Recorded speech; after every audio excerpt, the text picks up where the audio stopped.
Généralement, dans la bataille contre la sorcellerie, quand Dieu a poussé des gens à se cacher, l'une des premières dimensions que j'ai observées généralement, c'est que Dieu a poussé les gens à se cacher de leur propre famille. Il y a des gens, l'instruction de se cacher, là, pour toi, c'est de sortir de la maison familiale et de te cacher de tes propres parents. Souvent, ça peut être dur de le dire, mais c'est une réalité. Joseph était dans un environnement où les gens avaient pour lui de la haine. Vous savez, tu ne peux pas décider du cœur des gens, mais tu peux décider de vivre longtemps. Et il y a des gens qui ont eu besoin de sortir de la maison familiale pour trouver le chemin du mariage. Il y a des gens qui ont eu besoin de sortir de la maison familiale pour trouver le premier travail. Il y a des environnements de famille qui sont tellement spirituellement chargés que aussi longtemps que quelqu'un ne quitte pas de là, il ne s'en sort pas. J'ai vu dans certaines familles où les gens sont restés dans la famille jusqu'à 40 ans, 45 ans. Je parlais avec un frère récemment. Et quand je parlais, le frère, il voulait se marier, mais il n'arrivait pas. Pour lui, quand il va se marier, il va quitter la maison. Mais c'est comme si Dieu m'a dit de lui dire que s'il ne quitte pas la maison, il ne pourra pas se marier. Je vais vous dire quelque chose maintenant. Écoutez-moi très bien. Dans le règne de l'esprit, ce qu'on appelle le démon de la maison du Père. C'est quoi le démon de la maison du Père? Le démon de la maison du Père, c'est l'esprit contre lequel le Seigneur combattait lorsqu'il a demandé à Abraham de quitter la maison de son père. Il tenait dit à Abraham, va-t'en. Va-t'en là. C'est le mot qu'on utilise pour chasser quelqu'un. Il dit va-t'en du pays de ton père.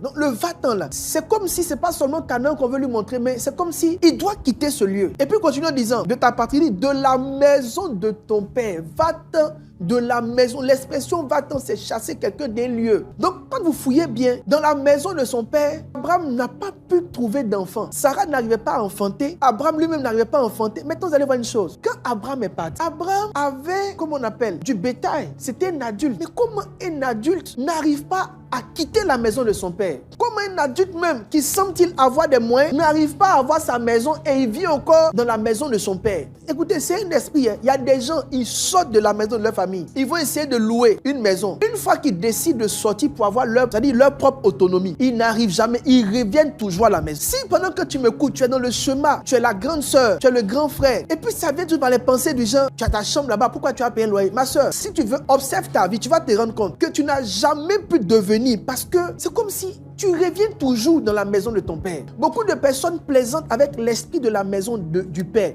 L'esprit de la maison du père peut être un esprit humain, peut être un hôtel, mais peut aussi être la sorcellerie. C'est-à-dire, c'est comme un démon d'inaccomplissement qui fait en sorte que les gens restent dépendants toute leur vie. C'est-à-dire, ton âge avance, mais tu restes un enfant. C'est pourquoi souvent, tu peux ne pas comprendre, mais Dieu te met à cœur, il faut que tu partes, il faut que tu bouges, il faut que tu prennes ta maison, il faut que tu quittes. Faut que tu quittes. Et beaucoup de personnes plaisantent avec, mais ils ne savent pas que la prochaine, et puis quand tu vas essayer de partir, les mêmes affaires qui marchaient bien, que tu as pris, c'est-à-dire que tes affaires marchaient, tu as décidé de quitter ta maison. Une fois que tu quittes, tes affaires sur lesquelles tu comptais pour prendre ta maison et vivre là, commence à prendre un coup. Si quelqu'un vit ce genre de cycle, il faut que tu saches que tu es combattu par l'esprit qu'on appelle l'esprit de la maison du